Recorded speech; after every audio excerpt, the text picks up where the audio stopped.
Febiana Putri, NIM 1810123320031. Di sini saya akan menjelaskan tentang bimbingan dan konseling merupakan proses bantuan psikologis dan kemanusiaan secara ilmiah dan profesional yang diberikan oleh pembimbing kepada yang dibimbing agar ia dapat berkembang secara optimal, yaitu mampu memahami diri, mengarahkan diri, dan mengaktualisasikan diri sesuai tahap perkembangan sifat-sifat potensi yang dimiliki dan latar belakang kehidupan serta lingkungannya. Layanan bimbingan dan konseling tidak hanya ada di SD, SLTP, dan SLTA saja, akan tetapi juga ada di perguruan tinggi. Pemberian layanan bimbingan mahasiswa tentunya bukan tanpa dasar ataupun alasan.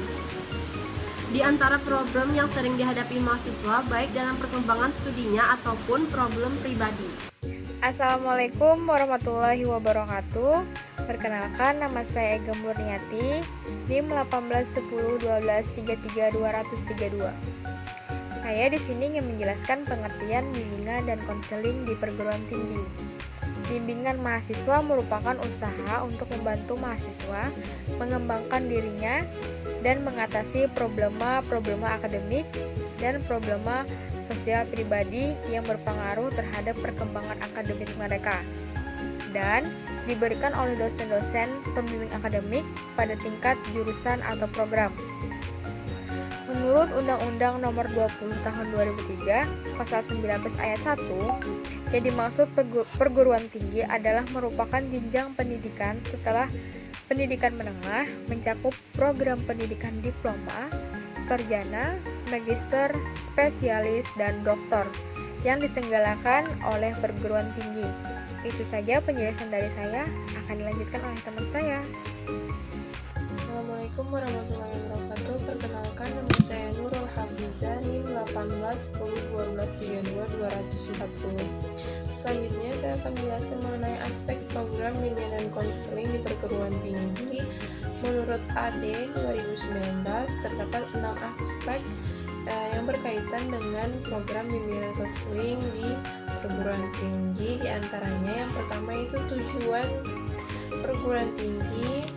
Nah, hal ini berdasarkan PP nomor 30 tahun 1990 tentang pendidikan tinggi menetapkan, yaitu tujuan pendidikan tinggi adalah menyiapkan peserta didik menjadi anggota masyarakat yang memiliki kemampuan akademik dan atau profesional yang dapat menerapkan, mengembangkan, dan atau menciptakan ilmu pengetahuan, teknologi, ataupun kesenian, serta mengupayakan penggunaannya untuk meningkatkan taraf kehidupan masyarakat dan memperkaya kebudayaan nasional. Selanjutnya yang kedua yaitu ada aspek mahasiswa. Nah, pada mahasiswa, masa mahasiswa meliputi rentang umur dari 18 atau 19 tahun sampai 24 atau 25 tahun.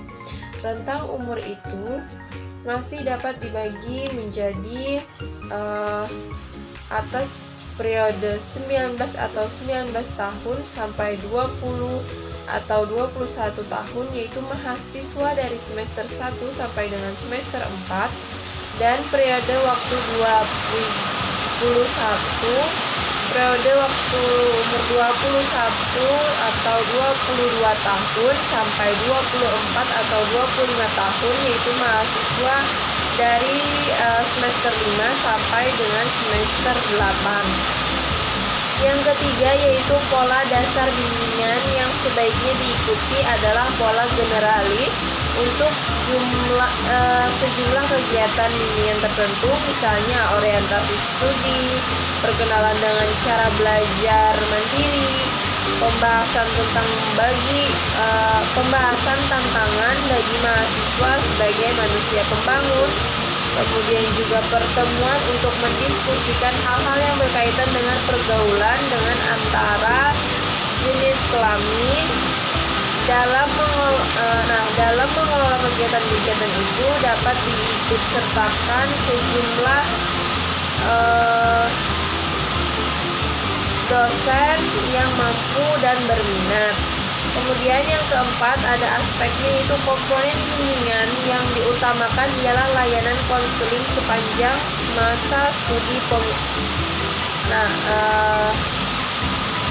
dalam hal ini pengumpulan data kerap dikaitkan dengan wawancara konseling sejauh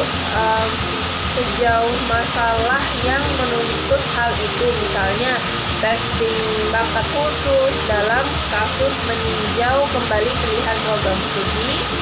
Kemudian juga ada testing minat menjelang suatu pilihan spesialisasi. Ada juga testing kepribadian.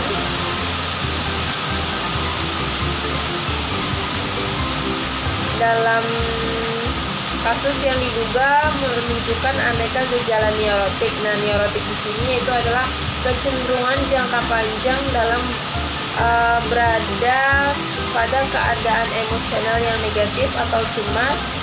Nah, hal ini, neurotik ini merupakan hal yang bersifat kepribadian. Selanjutnya yang kelima, yaitu ada bentuk bimbingan yang diutamakan tergantung dari layanan bimbingan yang diberikan. Pemberian informasi pada umumnya terlaksana dalam bentuk bimbingan kelompok, sedangkan pengumpulan data dan penempatan kerap dilaksanakan dalam bimbingan individual. Nah, wawancara konseling terutama terrealisasi dalam bentuk bimbingan individual. Bila mana tersedia tenaga yang kompeten, dapat juga diselenggarakan dalam bentuk bimbingan kelompok. Sifat bimbingan yang paling mencolok ialah bersifat presentatif. Sifat remedial muncul dalam kasus-kasus salah pilih program studi ataupun gangguan kesehatan mental yang serius. Semua ragam bimbingan tersebut adalah relevan, namun tergantung dari perencanaan program bimbingan pada waktu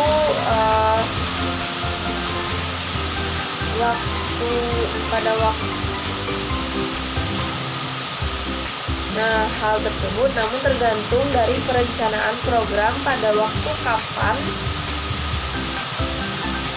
ragam bimbingan tertentu akan diprioritaskan. Kemudian juga disesuaikan pula dengan kebutuhan mahasiswa di perguruan tinggi tersebut. Yang terakhir yaitu ada tenaga bimbingan macam apa yang dilibatkan dalam pelayanan bimbingan tersebut. Itu tergantung dari luasnya pelayanan bimbingan yang terdapat di perguruan tinggi tersebut. Nah, kalau biasanya terdapat juga biro ataupun pusat bimbingan tersebut, maka apabila ada di perguruan tersebut, jajaran tenaga yang dilibatkan adalah yang pertama, ada seorang ahli bimbingan yang menguasai seluk-beluk pelayanan bimbingan di suatu perguruan tinggi. Yang kedua, ada seorang ahli dalam bidang testing psikologis. Kemudian juga ada seorang yang berpengalaman dalam hal melamar pekerjaan dan melayani mahasiswa dalam seluk-beluk yang berkaitan dengan pelamaran pekerjaan. Yang keempat, ada juga beberapa dosen ataupun konselor, yaitu sebagai akademik yang mencurahkan sebagian waktunya untuk pelayanan bimbingan, terutama wawancara konseling. Yang kelima itu ada juga, yaitu semua penasehat akademik ataupun dosen maupun wali. Dan yang terakhir ada beberapa tokoh mahasiswa. Nah, mungkin itu saja yang dapat saya sampaikan. Selanjutnya akan dilanjutkan oleh teman saya. Perkenalkan, nama saya Alda Aryani dengan NIM 18101233216. Yang terakhir, saya akan memaparkan dalam Salmiwati 2017, proses pelayanan bimbingan di perguruan tinggi memiliki beberapa aspek yang berkaitan dengan proses tersebut, yaitu yang pertama, periode atau masa ideal mahasiswa menjalani proses belajar di perguruan tinggi berada pelajar pada rentangan umur 18 sampai 25 tahun. Yang kedua, pola dasar bimbingan sebaiknya diikuti adalah pola generalis untuk sejumlah kegiatan bimbingan. Yang ketiga, komponen bimbingan yang diutamakan ialah layanan konseling sepanjang studi. Yang keempat, bentuk bimbingan yang diutamakan tergantung dari layanan bimbingan yang diberikan. Yang terakhir, 5, tenaga bimbingan yang dilibatkan dalam pelayanan bimbingan tergantung dari luasnya pelayanan bimbingan yang terjadi di perguruan tinggi tertentu.